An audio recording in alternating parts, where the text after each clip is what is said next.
अस्सलामुअलैकुम वरहमतुल्लाहि वबरकातुहू। अनमोल cattle farm से राना अवैस अब्दुल्ला आप दोस्तों से मुखातिब हूँ। आज शाहकोट में चक नंबर 18 में घोड़ू चक नंबर 18 यहाँ पे आए हैं। तरक्की वंडा जब से इन्होंने जानवर रखे हैं ये कुर्बानी के, उस वक़्त से कुर्बानी फीड 90 नंबर इस्तेमाल करवा रहे हैं और आप माशाल्लाह जानवरों की हेल्थ चेक कर सकते हैं।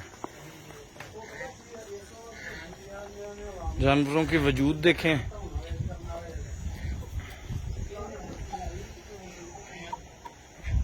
हर जानवर हुस्न में बेमिसाल है।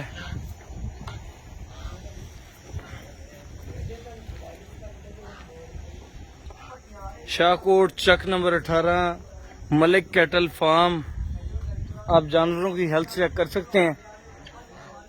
थोड़ा सा कीमती टाइम मलिक कैटल फार्म के ऑनर मलिक नासिर महमूद साहब का भी लेंगे कि उन्होंने किस तरीके से कितनी खुराक इस्तेमाल करवा के अपने जानवरों की ये हेल्थ ली है और वो अपने जानवरों को और क्या कुछ इस्तेमाल करवाते हैं।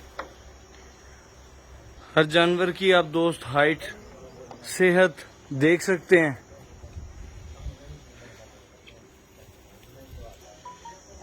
अस्सलाम वालेकुम जी। वालेकुम सलाम जी। नासिर भाई की हाल है, ठीक हो? अल्हम्दुलिल्लाह जी, आप सुनाओ। अल्लाह दा करम।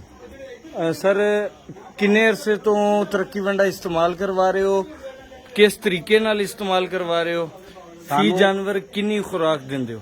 सानू 8 महीने हो चले ने बच्चियां लियांदियां नु। ठीक है। 7 महीने तकरीबन हो गए तरक्की वंडा इस्तेमाल करदे हां। ਇਹਨਾਂ ਨੂੰ ਪਾਣੀ ਦੇ ਵਿੱਚ ਮਿਲਾ ਕੇ ਹੱਲ ਕਰਕੇ ਪਾਣੀ ਵਾਫਰ ਪਾ ਕੇ ਉਹਦੇ ਵਿੱਚ ਵੰਡਾ ਪਾ ਦੇਈਦਾ ਹੈ। ਉਹ ਜਦੋਂ ਪਾਣੀ ਪੀ ਲੈਂਦੇ ਨੇ ਤੇ ਉਸ ਤੋਂ ਬਾਅਦ ਵਿੱਚ ਤੂੜੀ ਪਾ ਦੇਈਦੀ ਹੈ। ਇਸ ਇਸਤੇਮਾਲ ਦੇ ਨਾਲ ਕਰ ਰਹੇ ਹਾਂ ਤੇ 30 ਜਾਨਵਰ ਅਸੀਂ 3 ਕਿਲੋ ਇੱਕ ਟਾਈਮ ਦਾ ਕਰ ਰਹੇ ਹਾਂ। ठीक है। पूरे दिन च 6 किलो वंडा इस्तेमाल करवा रहे हो जी जी शेख। ते जानवरां दी ग्रोथ किस हिसाब दी तुसी महसूस कीती है? अल्हम्दुलिल्लाह बहुत अच्छी ग्रोथ है ਇਹਨਾਂ ਦੀ। ठीक है। ते कुछ जानवर तुसी इत्थे रखे ने? ਹਾਂਜੀ ਕੁਝ ਜਾਨਵਰ ਅੱਗੇ ਦੂਸਰੇ ਦੇ ਉੱਤੇ ਨੇ ਫਾਰਮ ਤੇ। जी ठीक हो गया। इस फार्म दी ये वीडियो इत्थे यानी कि ਅਸੀਂ ਕੰਪਲੀਟ ਕਰ ਲੈਨੇ ਆ ਤੇ ਅਗਲੀ ਜਾ ਕੇ ਅਗਲੇ ਫਾਰਮ ਤੇ ਦੁਬਾਰਾ ਬਣਾਵਾਂਗੇ। ਚਲੋ ਕੋਈ ਮੁਸ਼ਕਲ ਨਹੀਂ, ਉਹ ਵੀ ਬਣਾ ਲੈਨੇ ਆ। ਉਹ ਛੋਟੇ ਨੇ, ਇਹ ਬੜੇ ਨੇ। ठीक है। वो अगले साल वास्ते रखे ने? ਹਾਂਜੀ ਉਹ ਕੋਈ ਅਗਲੇ ਸਾਲ ਵਾਸਤੇ ਨੇ, ਕੋਈ ਇਸ ਵਾਸਤੇ। बेहतर हो गया।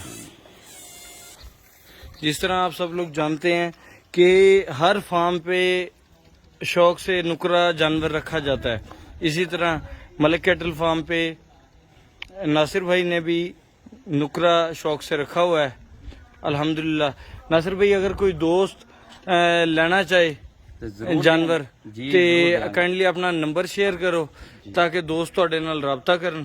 0346 72 15 881 ਇਹਦੇ ਤੇ WhatsApp ਹੈ।